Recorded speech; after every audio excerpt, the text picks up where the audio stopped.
The Adventures of Tom Sawyer by Mark Twain. Chapter 25. There comes a time in every rightly constructed boy's life when he has a raging desire to go somewhere and dig for hidden treasure. This desire suddenly came upon Tom one day. He sailed out to find Joe Harper, but failed of success. Next, he sought Ben Rogers. He had gone fishing. Presently, he stumbled upon Huck Finn the red-handed. Huck would answer. Tom took him to a private place and opened the matter to him confidentially. Huck was willing. Huck was always willing to take a hand in any enterprise that offered entertainment and required no capital, for he had a troublesome superabundance of that sort of time which is not money. "Where'll we dig?" said Huck. "Oh, most anywhere." "Why, is it hid all around?" "No, indeed it ain't. It's hid in mighty particular places, Huck. Sometimes on islands, sometimes in rotten chests, under the end of a limb of an old dead tree, just where the shadow falls at midnight, but mostly under the floor in haunted houses." "Who hides it?" "Why, robbers, of course. Who'd you reckon? Sunday school superintendents?" "I don't know. If 'twas mine, I wouldn't hide it. I'd spend it and have a good time."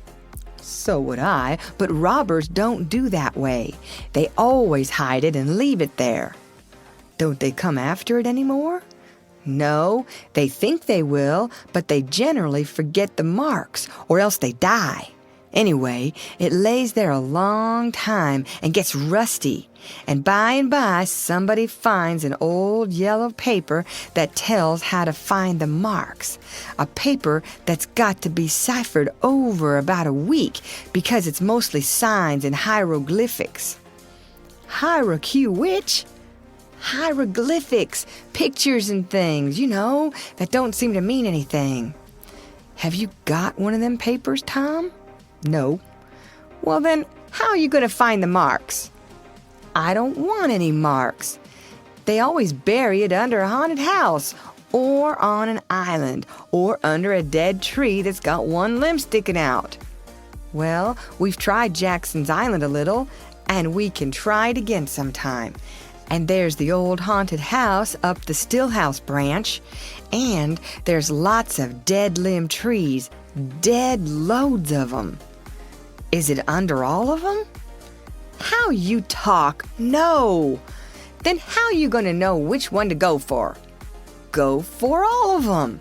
"Why, Tom, it'll take all summer." "Well, what of that? Suppose you find a brass pot with $100 in it, all rusty and gray, or rotten chest full of diamonds. How's that?" Huck's eyes glowed. "That's bully. Plenty bully enough for me. Just you gimme the $100, and I don't want no diamonds." "All right, but I bet you I ain't going to throw off on diamonds. Some of 'em's worth $20 apiece. There ain't any hardly but's worth 6 bits or $1. "No, is that so?" "Certainly. Anybody'll tell you so. Hain't you ever seen one, Huck?" "Not as I remember."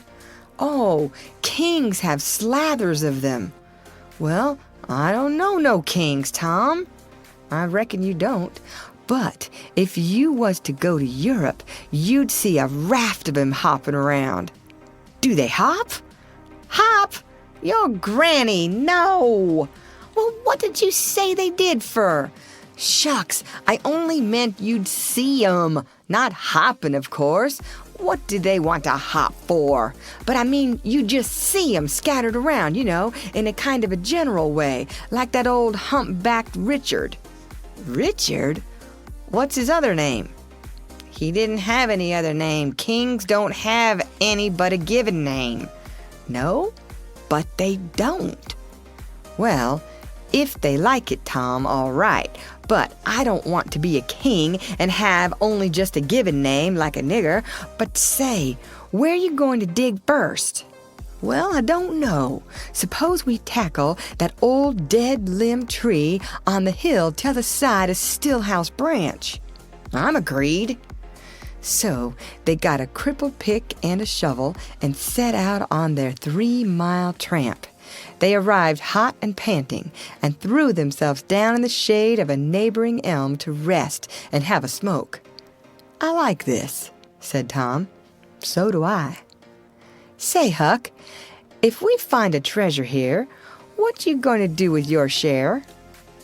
"Well, I'll have pie and a glass of soda every day, and I'll go to every circus that comes along. I bet I'll have a gay time." "Well, ain't you going to save any of it?" "Save it? What for?" "Why, so as to have something to live on by and by." "Oh, that ain't any use. Pap would come back to this here town someday and get his claws on it if I didn't hurry up, and I tell you, he'd clean it out pretty quick." "What you going to do with yourn, Tom?" "I'm going to buy a new drum, and a sure enough sword, and a red necktie, and a bullpup, and get married." "Married?" "That's it." "Tom, you ain't in your right mind." "Wait, you'll see." "Well, that's the foolishest thing you could do. Look at Pap and my mother. Fight? Why, they used to fight all the time. I remember mighty well." "That ain't anything. The girl I'm going to marry won't fight." "Tom, I reckon they're all alike. They'll all comb a body. Now you better think about this a while. I tell you, you better." "What's the name of the gal?" "It ain't a gal at all. It's a girl." "It's all the same, I reckon. Some says gal, some says girl. Both's right, like enough. Anyway, what's her name, Tom?" "I'll tell you sometime, not now." "All right, that'll do. Only, if you get married, I'll be more lonesomer than ever." "No, you won't. You'll come and live with me. Now stir out of this and we'll go to digging." They worked and sweated for half an hour. No result. They toiled another half hour. Still no result. Huck said, "Do they always bury it as deep as this?" "Sometimes. Not always. Not generally. I reckon we haven't got the right place." So they chose a new spot and began again. The labor dragged a little, but still they made progress. They pegged away in silence for some time. Finally, Huck leaned on his shovel, swabbed the beaded drops from his brow with his sleeve, and said, "Where are you going to dig next, after we get this one?"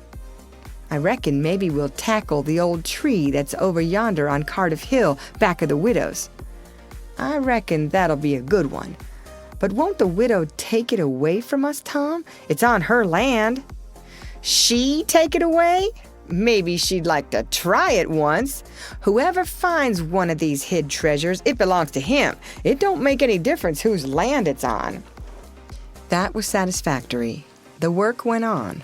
By and by, Huck said, "Blame it, we must be in the wrong place again. What do you think?" "It is mighty curious, Huck. I don't understand it. Sometimes witches interfere. I reckon maybe that's what's the trouble now." "Shucks, witches ain't got no power in the daytime." "Well, that's so. I didn't think of that." "Oh, I know what the matter is. What a blamed lot of fools we are. You got to find out where the shadow of the limb falls at midnight, and that's where you dig. Then confound it, we've fooled away all this work for nothing. Now hang it all, we got to come back in the night. It's an awful long way. Can you get out?" "I bet I will. We've got to do it tonight, too, because if somebody sees these holes, they'll know in a minute what's here, and they'll go for it." "Well, I'll come around and meow tonight." "All right, let's hide the tools in the bushes." The boys were there that night, about the appointed time. They sat in the shadow waiting. It was a lonely place, and an hour made solemn by old traditions. Spirits whispered in the rustling leaves. Ghosts lurked in the murky nooks. The deep baying of a hound floated up out of the distance. An owl answered with his sepulchral note. The boys were subdued by these solemnities and talked little. By and by they judged that 12 had come. They marked where the shadow fell and began to dig. Their hopes commenced to rise. Their interest grew stronger, and their industry kept pace with it. The hole deepened and still deepened, but every time their hearts jumped to hear the pick strike upon something, they only suffered a new disappointment. It was only a stone or a chunk.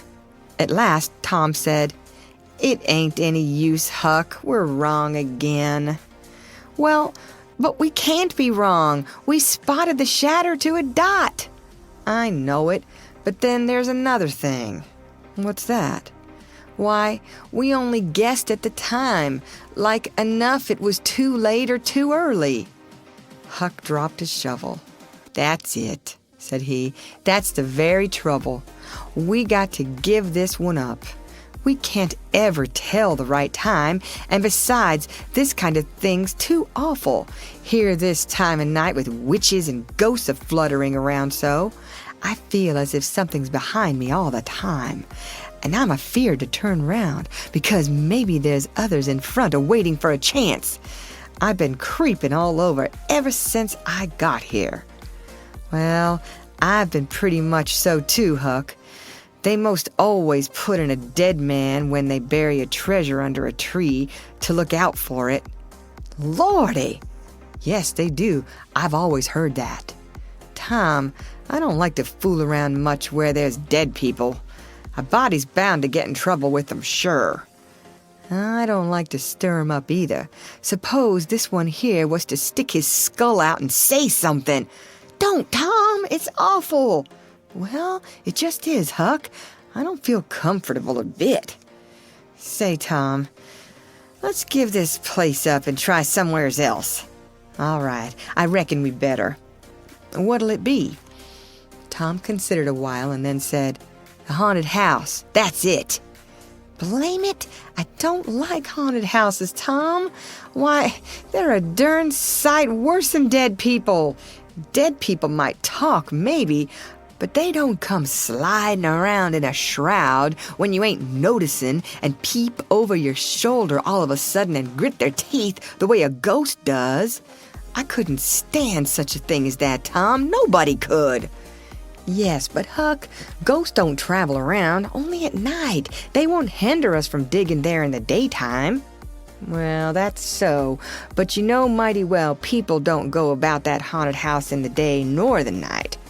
"Well, that's mostly because they don't like to go where a man's been murdered. Anyway, but nothing's ever been seen around that house except in the night. Just some blue lights slipping by the windows. No regular ghosts." "Well, where you see one of them blue lights flickering around, Tom, you can bet there's a ghost mighty close behind it. It stands to reason, because you know that they don't anybody but ghosts use 'em." "Yes, that's so. But anyway, they don't come around in the daytime, so what's the use of our being afeard?" "Well, all right. We'll tackle the haunted house if you say so, but I reckon it's taking chances." They had started down the hill by this time. There in the middle of the moonlit valley below them stood the haunted house, utterly isolated, its fences gone long ago, rank weeds smothering the very doorsteps, the chimney crumbled to ruin, the window sashes vacant, a corner of the roof caved in. The boys gazed a while, half expecting to see a blue light flit past a window. Then, talking in a low tone, as befitted the time and the circumstances, they struck far off to the right, to give the haunted house a wide berth, and took their way homeward through the woods that adorned the rearward side of Cardiff Hill. End of chapter.